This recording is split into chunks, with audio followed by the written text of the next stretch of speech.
January 7th, 2020. It's approximately 11:54 a.m.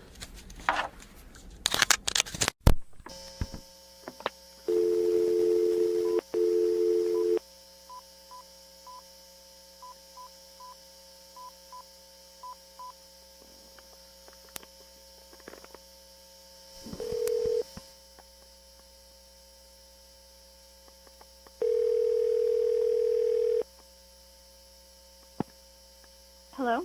Hi, can I speak with April, please? This is she. Hi, April. My name's Cassandra Inclon. I am a detective with Chandler PD in Arizona. How are you? Good, how are you? I'm okay. Today's my Monday, but getting back into it. Hopefully I'm not bothering you too much by calling you. No, not at all. You have any idea why I might be calling you? Yeah, I have a pretty good idea. Okay. Do you have a couple minutes maybe just to talk real quick on the phone? I do. Okay. So I work in our persons crime section for Chandler PD, and there's a kind of an ongoing case, obviously, involving quite a few different agencies and detectives. And going through lists and different things to do, I'm trying to reach out to people that either have known or know Lori Vallow. So it looks like you are friends with her, or kind of an associate of hers from back in Hawaii, it looks like.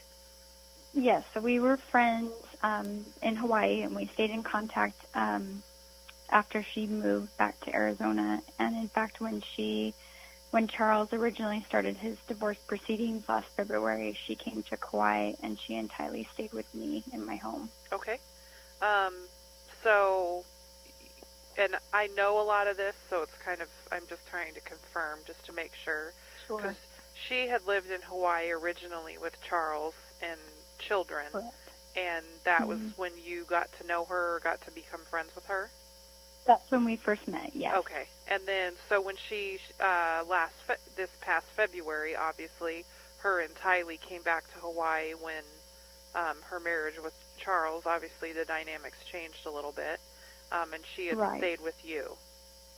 Right. Do you know about how long she stayed with you?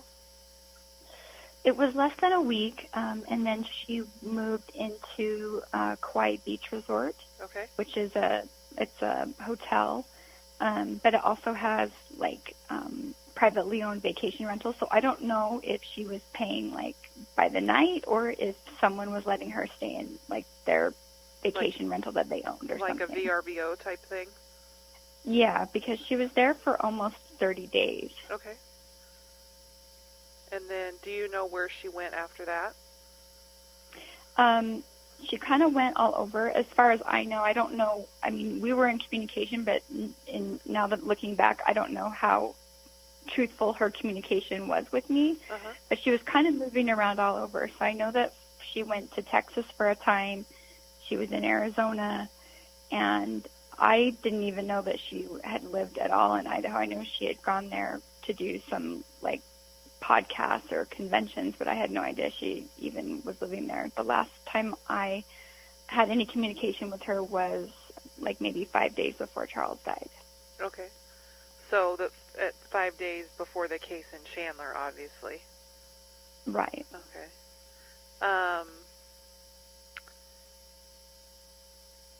Can you kind of tell me about her? I've just so you know, I've met her. I interviewed her the day that Charles died, and so I've had some communication with her. So she's not it's not like I've never met her, never talked to her, or been around her. Obviously, I'm reaching out trying to get a better kind of feel of what was going on with her and different things like that. So, up until she came out in February, she was one way. She was very productive. She was a really good mom. She was very helpful to everyone. We served in our church together, and we were great friends. I trusted her with my children. I trusted Charles with my children. We would get together for Christmas. different holidays. So we were very close. Okay. But when she came in February, she was very different. And I didn't really understand what was going on. I thought that maybe it was just kind of, you know, I've gone through a divorce, and you kind of get a little loopy, you know, I thought maybe she was having a midlife crisis, or I didn't know what was going on. But she was saying a lot of the same things to me that I guess have been reported that Charles said, where she's one of the 144,000, and she had made comments about Charles already being dead, and that there was a demon living inside of him. And so I just thought she just snapped. You know, she's midlife crisis. She's gonna just let it play out. She's just got to go through this. Mm-hmm. I didn't feel like she was dangerous in any way. I didn't feel afraid of her in any way. I just thought she was acting really bizarre. Okay. So I didn't know if she was on something, or I didn't know what was going on, but she was a completely different person. And then when I got word that Charles had died, I completely pulled away, because it was just really eerie, you know, remembering the conversations that we had in February where she said he's already dead. Uh-huh. And then now that everything else is unfolded, it's even, to me, it's more alarming. I'm hoping that there's another explanation, but I'm not sure at this point. Mm-hmm. So the last contact obviously was before Charles, and I don't know, do you still live in Hawaii, or do you live somewhere different now? I live in Utah, so I moved to Utah in June of 2019. And have you heard where Lori might be right now? I've heard that she's on Kauai as of a week ago Saturday. Okay. Any idea where? Or she went to the medical clinic in Princeville. The urgent care? The urgent care, yeah. The Makana, I think it's called Makana something urgent care. Uh-huh. And so she was seen there with Chad. Okay. But she was using a different name, and then the address she used was a home that a friend of ours had rented. Okay, so she's using a different name and then using... Yeah, so I don't know where she's staying. I'm assuming she's in Princeville. She went to the urgent care in Princeville. But where exactly, I don't know. Okay. And then, so you've been around back when they lived there initially. You've obviously been around JJ. And of course. And kind of know, you know, everything going on with him and stuff like that. Right. Okay. Has she ever mentioned, I know obviously not to put words in your mouth, but I imagine it would be extremely creepy to have somebody talk about somebody's death before it happened and then it happens. Has she ever talked about anything else as far as Tylee or Tylee's father or anything like that? Well, when Tylee's father passed away, she had come out to stay. That was another time she came to stay and visit with me. It was right after Joe had died. Okay. And I know a little bit about the situation, but now I'm kind of going through everything that happened and was said, and it's kind of, I'm having a totally different impression of what happened.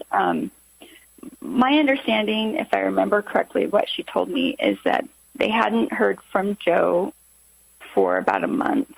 Okay. And so she and Tylee went over to check on him or to see him because I guess Tylee had a key or something. And when they went there, they had found him dead.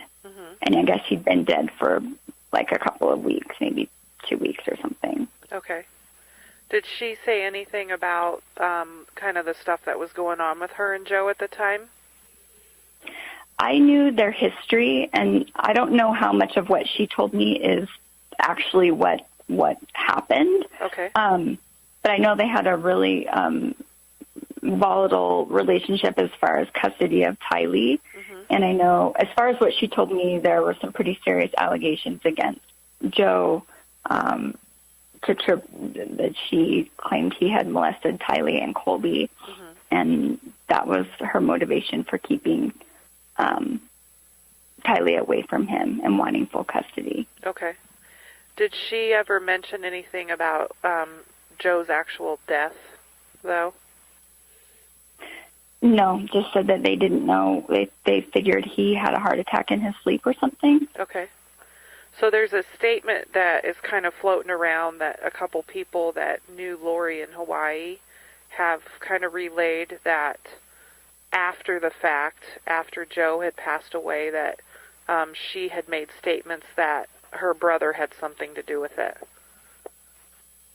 That I never heard. I know that before they even moved to Kauai, the original time, that Alex had attacked Joe. I think he shot him or something. In Texas? I think it might have been in Arizona. I'm not sure where it was. Okay. But I knew that, and I knew Alex as well. Okay. And so Alex had told me the same thing, that because he was on board thinking that, this was a child predator, and he says that he snapped and that he shot Joe.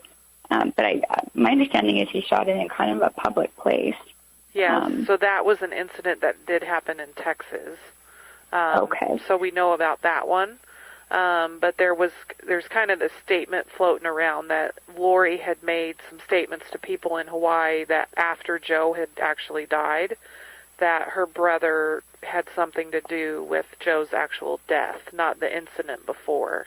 Before that. No, she never said anything like that to me. And I had talked to Alex, after Joe had died, and he never mentioned. Okay. Neither of them mentioned anything like that. Anything like that. So, this is going to sound kind of silly to ask you like this, but obviously, you've met them and you kind of know them. What do you think? Do you have any idea where, these kids might be, or what is going on with her, or any kind of insight that you might be able to offer? Originally, in the very beginning, I just thought that maybe she didn't want to lose custody of JJ. And so because of what happened to Charles, and now that it's kind of being questioned, maybe she's afraid of losing custody of JJ. And so she's kind of hiding him so no one can get to him. That was my initial thought. Right. But now I'm not sure, especially finding out that she's not keeping in contact with Colby, which is really unusual. Because even when she was staying with me, when she left Charles, she would talk to Colby every day at my home. Okay. So that's really unusual to me. It's unusual to me that she's with this Chad guy. It doesn't seem like the type of person she's usually interested in. It just sounds like whatever I was seeing in February, where she's having these kind of delusions of grandeur, it's almost like they're magnified. And so I honestly don't know at this point what's going on. It just seems like she's kind of lost it. Right.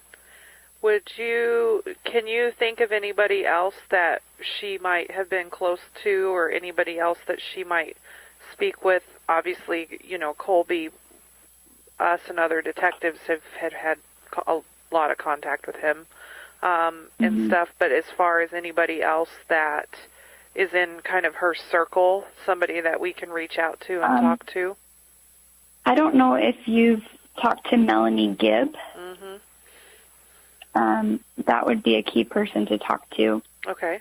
Because she was involved in a lot of the things that they kind of did to Charles, as far as taking his things and moving his truck and almost goading him a little bit before she came to Hawaii. Okay. So Melanie was saying that Melanie has drank the Kool-Aid too, because when she was in Kauai, because she came to Kauai at one point when Lori was out there, and she was saying the same thing, that Charles is dead, there's a demon inside of Charles, and it was just too bananas for me. Right. Melanie would be a key person. I don't know if you've talked to Angeline Law. I actually have her on my list to call next.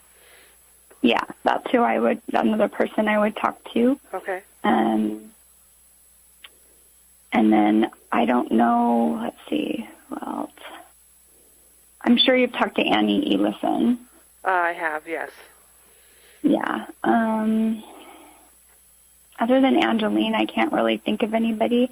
I know that she kind of had a new circle of friends when she brought Melanie over. It was a lot of people from their group. Okay. When you guys were in Hawaii? When she came out in February. Okay. But like this group of friends. And so there were a few times where she did some group texts and included me, and was all these other women that her and Melanie have a following or something. But Zulema was one. Yeah, and she's been spoke to. I don't know if you know this, but Alex, Lori's brother, actually married her, Zulema. I did hear that. Hear that. That was really surprising, actually. It sounds like that they had known each other a really long time, but that was a very kind of sudden thing that came on. Oh, see, the first time I ever even heard of Zulema was in February. Okay. But I didn't know Alex as well as Lori. Okay. But I had never heard of Zulema before February. Okay, and we're trying to kind of filter out. There's obviously there's a lot going on here, and we're trying to filter out what is actual legitimate information and what's kind of getting thrown around, as, I don't know, smoke screen. I don't know what a better way to say it would be. Yeah, like a distraction. Yeah. Anything else that I didn't ask about? Anything that you think might be important, or anything?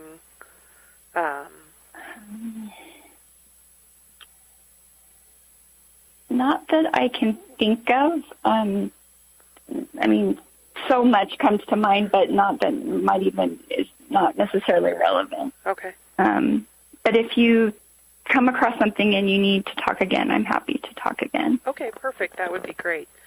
And do you, and I apologize because I'm not sure, do you go by Raymond or Bean is your last name? I go by Raymond. I still go by Raymond, okay, yeah. Perfect. And then, April, what's your date of birth? Okay. Perfect. And if you don't mind, I actually am going to do that. I'm going to keep your number handy, and kind of, if anything comes up, I'd like to kind of run it past you just to see if it sounds reasonable or accurate or anything like that. Absolutely. Okay. Perfect. Well, thank you. I appreciate it. Sorry to call and bother you.